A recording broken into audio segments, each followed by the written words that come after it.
ಕಾಡಿಗೆ ಹೋದವನ. ಹೌದಮ್ಮ. ಹೋಗುವಾಗ ಸಂತೋಷದಿಂದ ಹೋದಂತ ನೀನು ಮರಳಿ ಬರುವಾಗ ನಿನ್ನ ಮುಖವನ್ನು ಗಮನಿಸುತ್ತಿದ್ದೇನೆ. ಯಾವುದೋ ಚಿಂತೆ ಕಾಣ್ತಾ ಇದೆ, ಏನಾಗಿದೆ?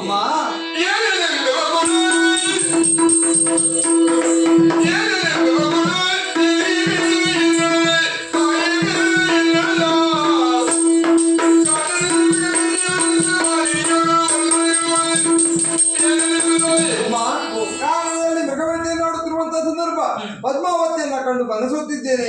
ಮದುವೆ ಮಾಡಿಸಿಕೊಡ್ಬೇಕಮ್ಮ. ಮದುವೆ ಮಾಡ್ಲಿಕ್ಕೆ ಹಣ ಬೇಕಲ್ಲ. ಮಿತ್ರನಾದ ಕುಬೇರನಿಂದ ಪಡಿತೇನಮ್ಮ. ಸಾಲವನ್ನು ತೀರಿಸೋ ಬಗ್ಗೆ ಹೇಗೆ? ಅದು ಹತ್ತ ಕಡೆ ತೋರುತ್ತಾ ಇದೆ ತಿರುಮಲೆಯ ಬೆಟ್ಟ. ಆ ತಿರುಮಲೆಯಲ್ಲಿ ತಿರುಪತಿ ತಿಮ್ಮಮ್ಮನಾಗಿ ನ್ಯಾಯದ ಮೂಲಕವಾಗಿ ಬರುವಂತ ಭಕ್ತಾದಿಗಳ ಕಷ್ಟವನ್ನು ನಿವಾರಿಸಿ ಅವರಿರುವಂತ ಕಾಣಿಕೆ ಹಣದಿಂದ ಕುಬೇರನ ಸಾಲವನ್ನು ಹಿಂದಿರುಗಿಸ್ತಾ ಶ್ರೀನಿವಾಸ ಕಲ್ಯಾಣ